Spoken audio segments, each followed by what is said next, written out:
അയ്യപ്പൻകോവിൽ പഞ്ചായത്തിൽ മഹാത്മാഗാന്ധി ദേശീയ ഗ്രാമീണ തൊഴിലുറപ്പ് പദ്ധതിയുടെ പബ്ലിക് ഹിയറിംഗ് നടന്നു. അയ്യപ്പൻകോവിൽ പഞ്ചായത്ത് പ്രസിഡന്റ് ജയ്മോൾ ജോൺസൺ ഉദ്ഘാടനം ചെയ്തു.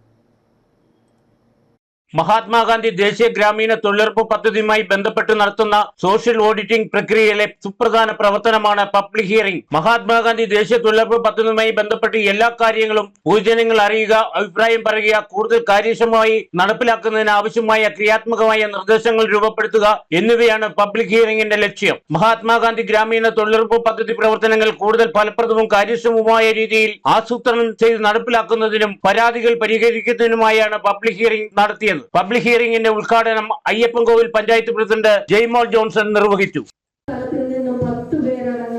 ഒരു അയൽക്കൂട്ടത്തിൽ തലത്തിൽ നിന്നും അവർക്ക് എന്തൊക്കെ പണികളാണ് വേണ്ടേ എന്നുള്ള ഒരു നിർദ്ദേശം അവിടെ നിന്ന് ക്രോഡീകരിക്കുകയും അത് AD സ്ഥലത്തിൽ വരികയും അത് CD സ്ഥലത്തിൽ വന്നതിന് ശേഷം പഞ്ചായത്ത് കമ്മിറ്റി അംഗീകരിച്ചുകൊണ്ട് സ്പെഷ്യൽ ഗ്രാമസഭ ഒക്ടോബർ 2 നടത്തി ഈ പദ്ധതി ആക്ഷൻ പ്ലാനായിട്ട് മാറിക്കഴിഞ്ഞാൽ നമുക്ക് ഒരു തടസ്സവും ഇല്ലാതെ 100 പണി എന്നുള്ള പ്രവൃത്തികൾ ചെയ്യാൻ കഴിയും.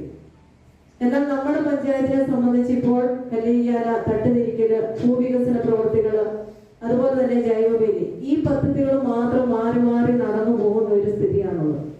Ayyappancoil ICDS supervisor Jasmine George യോഗത്തിൽ അധ്യക്ഷത വഹിച്ചു. Panchayat vice president Manu K John, block resource person Nithya, Kattappana joint BDO Saji Thomas, panchayat അംഗങ്ങളായ ബി ബിനു, ജോമോൻ വെട്ടിക്കാല, സിജിമോൾ MS എന്നിവർ സംസാരിച്ചു. Idukki vision news, Ayyappancoil.